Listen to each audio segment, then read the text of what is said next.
So today we're going to be talking about cystic fibrosis. So what is cystic fibrosis?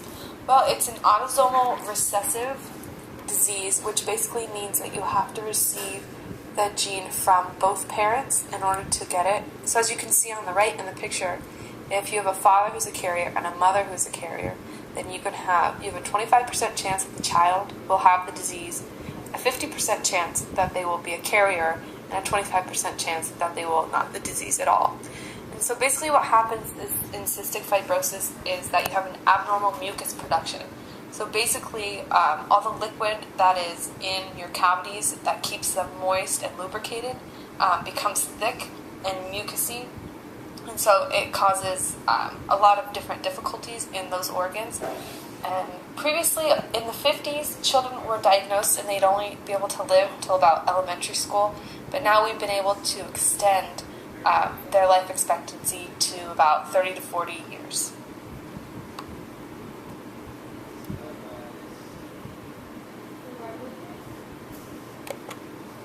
So cystic fibrosis is caused by a mutation in a gene that balances your chloride levels. And it is more common in people with Northern European ancestry. And like I previously discussed, it's a thick mucus accumulation. And so it primarily affects the lungs and your digestive organs, and it impairs lung function.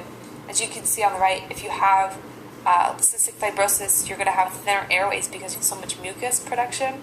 It also is going to obstruct normal digestion and absorption because it can clog enzymes from being released into your small intestines.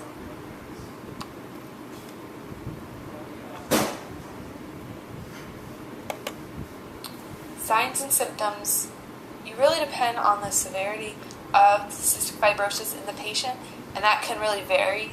You could be younger and have really bad cystic fibrosis, and then later on in life, your conditions can decrease, or vice versa. It really depends. But in the majority of cases, you have very salty skin. That's because you have a lot of sodium chloride that's being released from your skin. In addition, you have lung infections, and that's because there's an accumulation of mucus. So that's adding a lot of moisture and food, basically, for bacteria to grow.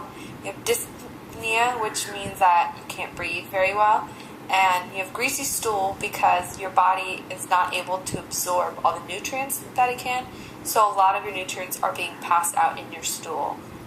And in addition, you have poor growth and weight gain, which is also due to the fact that you can't absorb nutrients. And then you have sputum when common because that would be a lot of your mucus that's coming up.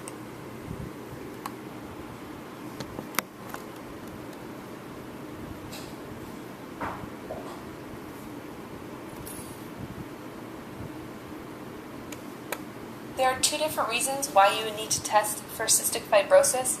First, you would need to test to see if you can diagnose somebody, to see if they actually have cystic fibrosis. And then you also need to test in order to monitor someone with cystic fibrosis in order to make sure that they can breathe, that their digestion is working somewhat, and to make sure that they're continuing to live as healthy as possible.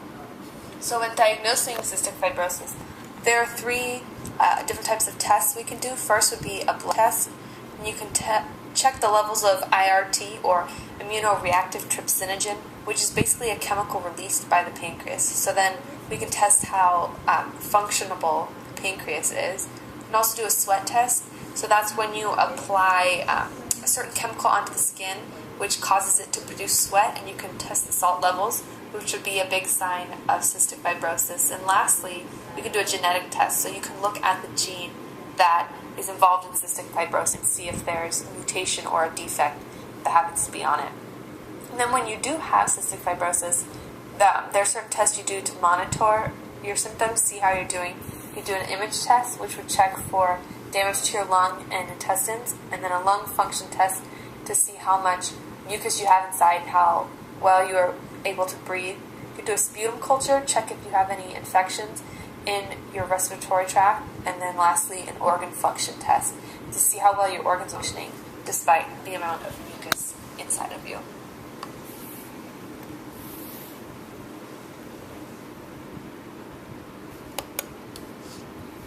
Although it is not possible to cure cystic fibrosis, we can at least treat it by easing a patient's symptoms.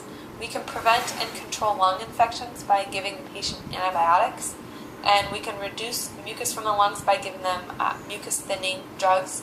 We can also prevent and treat intestinal blockage through surgery and other methods, and then we can aid in their nutrition, like their absorption of nutrients through enzyme supplements.